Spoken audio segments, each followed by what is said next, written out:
É sempre muito complicado tratar do assunto dinheiro quando a gente topa com a fé cristã, ou pelo menos com aquilo que se diz que é fé cristã no nosso Brasil e nos nossos dias. Há tantas vertentes, há tantas formas de pensamento, há tantas pregações, umas assim, outras de outras formas. Com certeza é um assunto que sempre causa opiniões contrárias, sempre levantam hipóteses interpretativas e geralmente não há unanimidade de pensamento em relação a esse assunto no meio da cristandade. A minha proposta é simplesmente tratar da coisa como eu enxergo hoje. E você que está me ouvindo não terá uma outra coisa senão o que eu entendo que o Evangelho ensina sobre contribuições financeiras na realidade da fé cristã. Bom, se a gente for bem sincero e a gente diz que é seguidor de Jesus, a gente tem que ser sincero em dizer que Jesus nunca cobrou dinheiro nenhum de seus discípulos, nem das multidões. Jesus não tinha onde reclinar a cabeça, ele tinha alguns pontos de acesso em cada cidade onde ele dormia, e ele pregou ao longo dos 3, 4 anos de vida ministerial, por assim dizer, sendo sustentado por algumas mulheres. E parte desses recursos, inclusive, ia para os pobres. Isso é possível subentender por meio de alguns textos, como aquele texto, por exemplo, em que Judas Iscariotes, que era o tesoureiro, ele faz aquela indagação sobre a mulher que derrama um óleo, um unguento precioso aos pés de Jesus e diz: olha, a gente poderia vender esse óleo e dar o dinheiro aos pobres. Ou então quando Judas foi trair Jesus e eles se encontram ali, eles estão ali na ceia, e Jesus disse para Judas: tudo que você tem para fazer, vai e faça. E os discípulos ficaram pensando que Jesus tinha mandado Judas dar algum dinheiro aos pobres. Provavelmente essa devia ser uma ação corriqueira de Jesus. Devia ser algo natural que acontecesse. Ele recebia algumas doações, ele tirava o sustento dele, dos discípulos. Até teve aquela situação em Samaria, no poço de Jericó, no poço de Jacó, que os discípulos vão comprar comida, não é? E Jesus tem aquela conversa com a mulher samaritana. Então isso dá a entender que eles tinham dinheiro para ir lá comprar o almoço do dia. Então havia esse gasofilácios, havia essa bolsa onde se guardava o dinheiro, e Judas Iscariotes, o traidor, era responsável por isso. A gente tem que admitir que Jesus não pedia nada para absolutamente ninguém.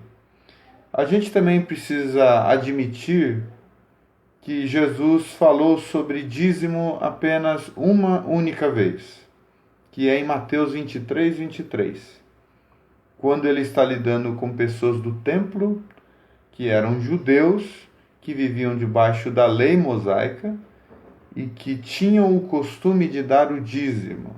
E, aliás, se vangloriavam, se orgulhavam, se sentiam superiores aos outros por fazerem tais ofertas.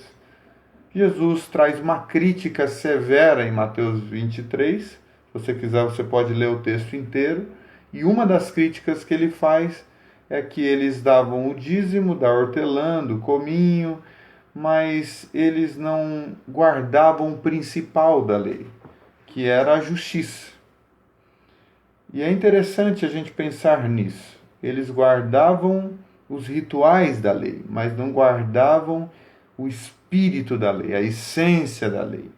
E Jesus disse para eles: vocês deviam fazer essas coisas sem ocultar aquelas. Então, se você vive debaixo da lei, você deve executar a doação de 10% conforme a lei mosaica, que inclusive eram dízimos dos alimentos, e esses dízimos eram levados ao templo, e ao templo era distribuído aos levitas, que na verdade não tinham herança na terra de Israel, e parte desses dízimos de alimentos não serviam apenas para sustentar os levitas, mas também eram destinados aos estrangeiros, aos órfãos e às viúvas, aos necessitados. E segundo a lei mosaica, isso tinha que acontecer como designação do dízimo que era trazido. E não somente o dízimo, mas as ofertas alçadas. Em cada festa havia um tipo de oferta diferente, oferta anual. E daí você tem que entender muito bem do judaísmo para entender o contexto do dízimo e de tudo, de como essas ofertas, essas contribuições funcionavam dentro dos rituais judaicos. Bom, dito essas coisas, me parece que passa batido por Jesus esse assunto. Porque ele não pede dinheiro, nem para os discípulos, nem para as multidões. Ele trata da questão dízimo num contexto de crítica aos judeus, mas ele nunca estimulou os seus discípulos a darem um dízimo aqui ou ali. E nem os discípulos, nem Paulo, nem Pedro, nenhum deles vão tratar desse assunto nas cartas, nas epístolas, nem nos evangelhos.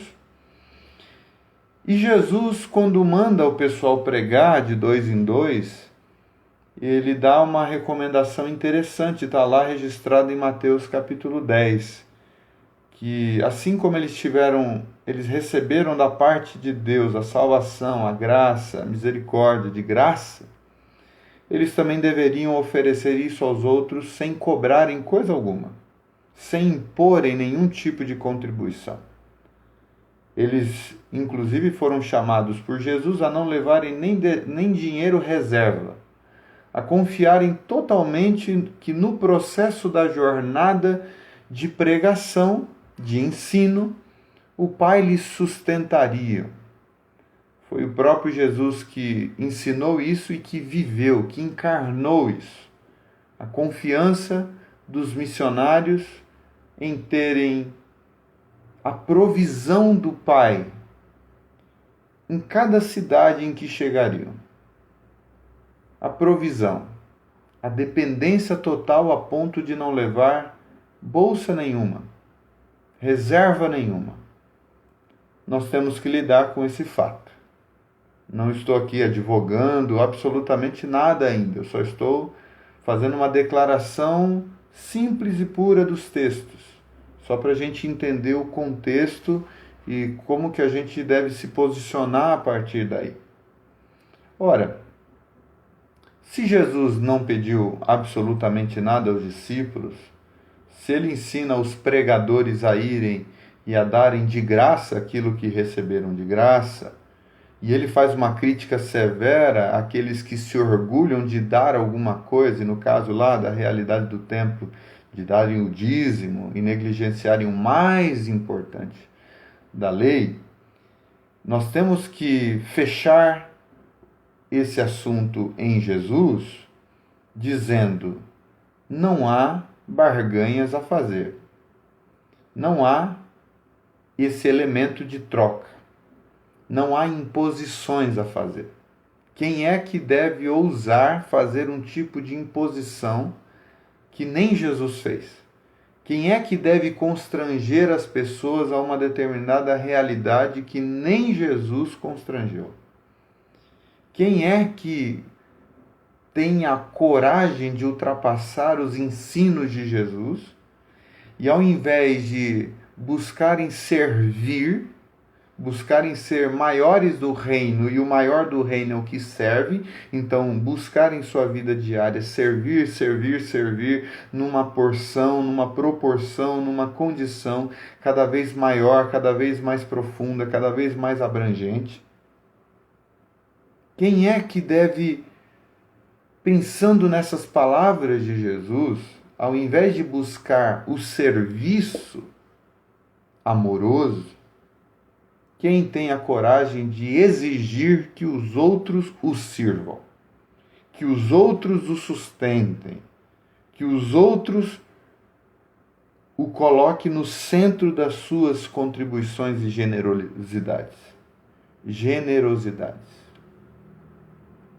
Me parece muito claro que esse assunto, só nessa primeira introdução que eu estou fazendo, já fica abordado de forma excelente. Embora nós não estamos tratando ainda das construções comunitárias, só nesse ponto a gente já tem ótimas conclusões a tirar. E qualquer coisa que ultrapasse os limites impostos, entre aspas, por Jesus, os limites das ações e do ensino de Jesus, nós precisamos tomar muito cuidado com isso. Eu estou me referindo a os ensinos de barganha, as campanhas, dê tantos reais e você receberá o dobro, a estipulação de porcentagem para que as pessoas contribuam. Não, vocês aqui têm que contribuir no mínimo com 10%, ou no máximo com 10%. 5% não é válido diante de Deus. E mais, se a gente compreender que Jesus disse que tudo que a gente faz ao próximo nós estamos fazendo a Ele, então não há centralização de generosidade financeira. Eu não posso dizer assim para uma pessoa que está lá na comunidade que eu participo: olha, você pode ajudar qualquer um aí fora, mas não se esqueça que o principal e que o primordial você tem que dar para a nossa comunidade. Não é assim que Jesus trata. Não é assim que ele ensina. Pelo contrário, ele ensina a acolher o pobre. Ele ensina a acolher o caído na beira do caminho. Ele ensina a olhar para a viúva, para o estrangeiro, a olhar para o órfão, para o necessitado, para as pessoas que estão passando dificuldades na existência. Se a gente olha para alguém que está necessitado e simplesmente diz Deus te abençoe e não faz o bem a essa pessoa, não satisfaz a sua necessidade ou contribui para a satisfação da necessidade dela, como nós podemos dizer que o Deus amoroso habita em nós? E se nós queremos levar em cativo a vida do outro, a experiência financeira e de generosidade do outro, cativo a mim, como essa postura minha pode ser comparada com o Evangelho que liberta as consciências, que leva a pessoa a enxergar o mundo ao seu redor e a buscar agir com sabedoria em cada circunstância? Como essa postura opressora de escravizar o outro a mim, de escravizar o outro a essa comunidade, a esse movimento, pode de fato encontrar base nas Escrituras para tal atrocidade? Isso é uma atrocidade. Isso é perversidade. Isso é imposição, escravidão. Isso é tortura. Isso é anti-evangelho. O evangelho ensina a gente a ser liberal na vida toda, mas não ensina a gente a centralizar a nossa generosidade em uma só direção. Não ensina. Agora, veja, a partir dessa introdução, a gente tem uma realidade. As comunidades começaram a se organizar. Antes, eram alguns reunidos nas casas, no pátio do templo. Não haviam templos alugados, não haviam demandas financeiras, porque se reuniam nas casas. E por isso, todo o recurso que tinham nas mãos era para sustentar os pobres, os carentes e ajudar os pregadores, missionários ou aqueles que percorriam determinados lugares no sustento deles, ajudá-los a se sustentarem. Todo o dinheiro era para essa direção. Não havia um dinheiro para caixas de som, não havia dinheiro para equipamentos de internet, não havia absolutamente nenhum tipo de recurso financeiro sendo designado para essas coisas, porque as coisas eram feitas dentro de uma estrutura bem simples, bem simplificada, cuja demanda era bem diminuída em relação à demanda que se tem hoje, na maioria dos movimentos religiosos. Há algum problema nisso? Em ter uma determinada estrutura? A princípio, não. Mas eu tenho algumas ressalvas a fazer. Quando a gente usa o dinheiro da comunidade apenas para reformar lugares, para comprar terrenos, para construir impérios, construir templos suntuosos, cuidar apenas do conforto das reuniões, mas não tem dinheiro para o pobre, não tem dinheiro para ajudar o necessitado. No máximo que faz é uma cestinha básica e ainda dando com dó ou apenas como uma forma de amenizar a culpa da consciência, tem alguma coisa errada, é a minha ressalva. Por que a gente gasta tanto dinheiro com determinadas estruturas se a gente deveria ensinar e aprender que o culto é a vida e a vida é o culto e que tudo que vivenciamos na experiência do Evangelho na vida acontece em tabernáculos temporários, em ajuntamentos flexíveis, em agrupamentos de pessoas por toda parte. Portanto, não há razão para a gente enfeitar demais a casa da reunião. Não há essa soberba, não há motivos para se ter esse tipo de pensamento. A gente poderia buscar um lugar simples para nos dedicar àquilo que é mais importante. Essa é a ressalva que eu faço. E em relação aos pastores, muito mais. Porque os pastores são guias do rebanho, não é? Embora só exista um sumo pastor, o supra-pastor, que é Jesus, mas aqueles que possuem dons de cuidar das pessoas, e às vezes tem comunidades que têm essa necessidade de ter alguém de tempo integral, cuidando dessas pessoas, ensinando, dando conteúdos a elas, fazendo-as refletir, ajudando elas nesse processo, na caminhada. Por que não, obviamente, sustentar essas pessoas? Mas a minha ressalva em relação a isso é: por que salários suntuosos? Se eles devem ser guias ou líderes ou exemplos do rebanho. Se o exemplo dos exemplos, que é Jesus, não tinham de reclinar a cabeça, não estou dizendo que os pastores não deveriam ter o mínimo. Obviamente Jesus tinha o mínimo. Mas a minha pergunta é: por que os carros importados? Por que as regalias? Por que os ternos importados? Por que gastar tanto dinheiro com presentes, com coisas supérfluas? Por que fazer tantas coisas dessa natureza?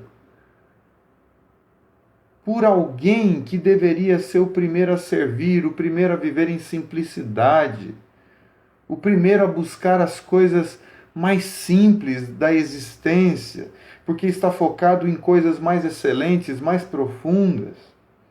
Por que nós temos que oferecer aos pastores coisas tão acima da realidade do geral da comunidade? E mesmo que seja uma comunidade de ricos, por que não buscar a simplicidade? Por que não economizar o máximo que pudermos para ajudarmos o máximo que pudermos? A minha ressalva é essa. Daí tem alguns pastores que dizem: mas a gente tem muita conta para pagar, a gente tem uma demanda muito alta, por isso que a gente exige do povo, por isso que a gente impõe sobre o povo muitas regras. Pois então diminuam as despesas, diminuam as estruturas, não oprimam as ovelhas do rebanho. Vivam de forma mais simples. Paulo, quando não tinha os recursos suficientes para sustentar certas necessidades dele, o que ele fazia? Ele fabricava tendas. Ele dizia: eu sou o pai, eu sou considerado como um pai, e como pai eu não posso dar ao meu filho essa noção de que ele tem que me sustentar. Eu não quero ser um peso para eles. E para não ser um peso, eu trabalho, eu faço o que eu tenho que fazer, o que é necessário fazer.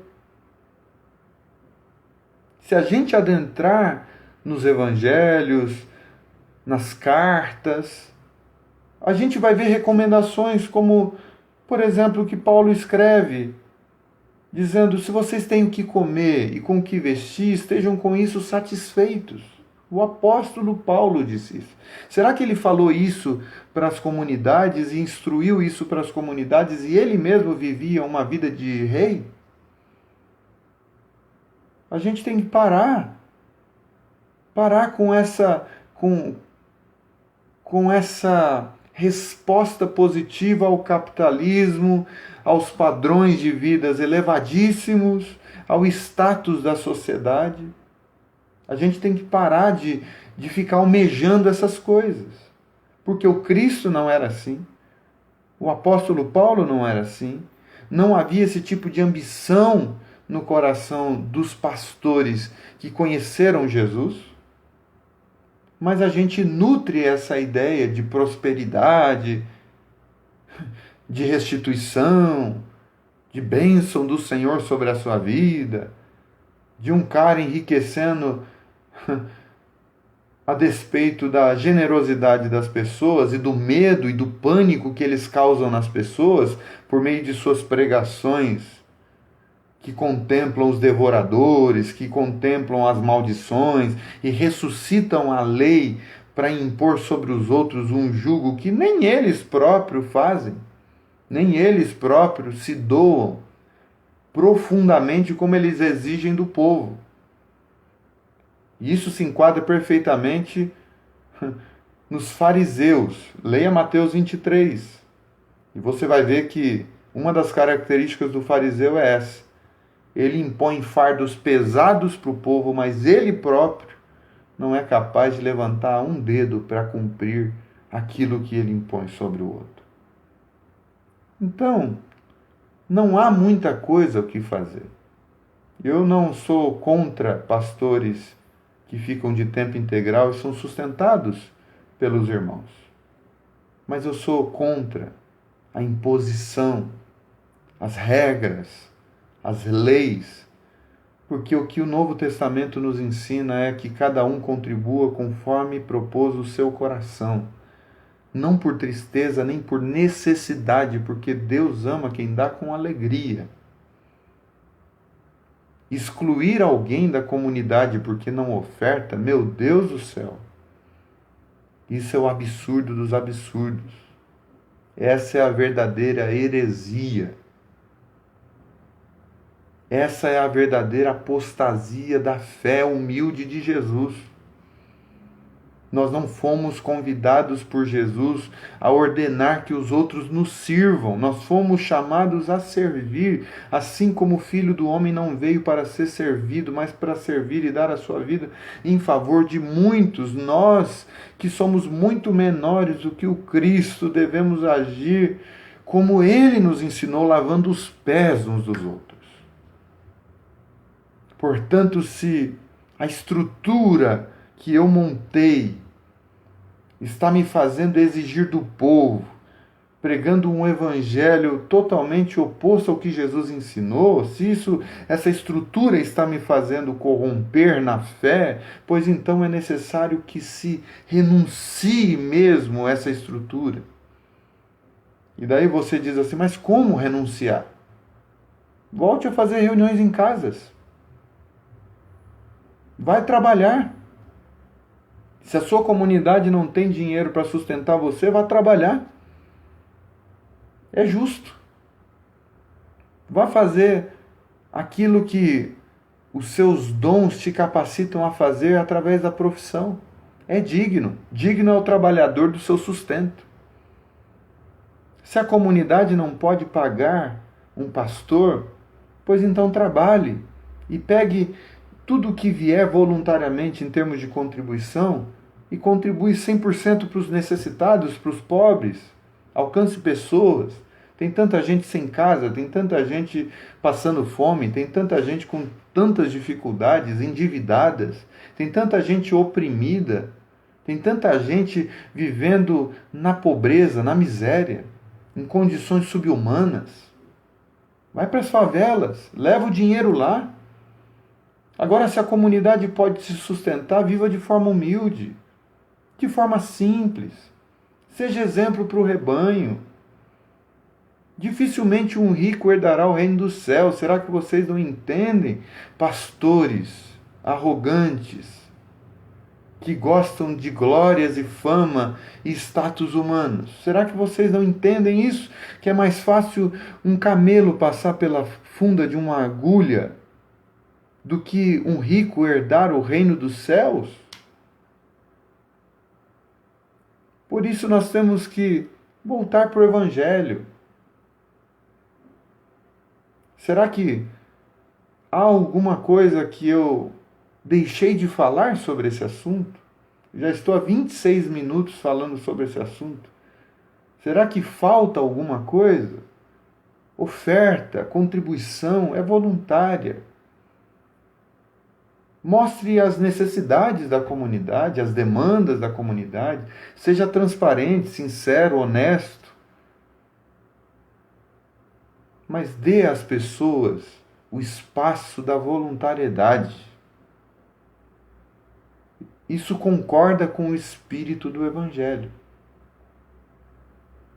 Isso concorda.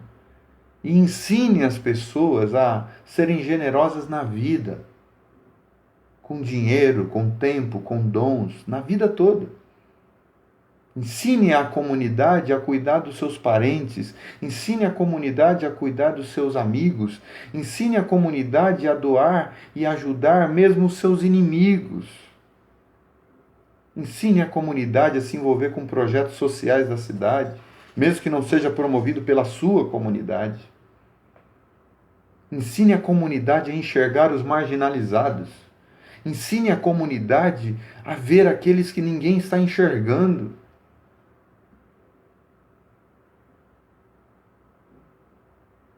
Para não ficar muito longo esse vídeo, que na verdade já está bem longo, eu quero apenas encerrar dizendo isso. O Evangelho é muito simples, muito claro em relação a contribuições financeiras. E o Evangelho não depende de estruturas organizacionais suntuosas. É possível viver em simplicidade, inclusive na estrutura. O Evangelho não depende das grandes catedrais. O Evangelho não depende dos grandes templos. O Evangelho não depende das grandes hierarquias. O Evangelho não depende dos grandes oradores que ajuntam multidões para ensinarem o engano e aquilo que as Escrituras dizem que são doutrinas de demônios. O Evangelho não depende de sistemas religiosos. Jesus não veio implantar um sistema religioso, ele veio ensinar um caminho de vida. Enquanto a gente vive, a gente experimenta o Evangelho na vida, no cotidiano, no dia a dia. Podemos nos reunir aqui e acolá. Podemos nos ajuntar nas casas, em um lugar alugado, em um galpão, em uma escola, onde quer que for. Mas o Evangelho é uma proposta para a vida. E é muito triste quando a gente vê uma galera que parecia ter uma consciência profunda do Evangelho voltarem atrás, perderem a cabeça e ressuscitar o véu, recosturar o véu que a cruz já rasgou. Eu espero que você tenha entendido, porque é assim que eu entendo o Evangelho. É assim que creio e que vivo. E ai de mim, se eu for alguém que impõe alguma coisa, alguém que põe culpa, medo, alguém que exige, sob as penalidades da lei, qualquer tipo de contribuição financeira. Que Deus me livre e nos livre de um evangelho de barganha. Amém.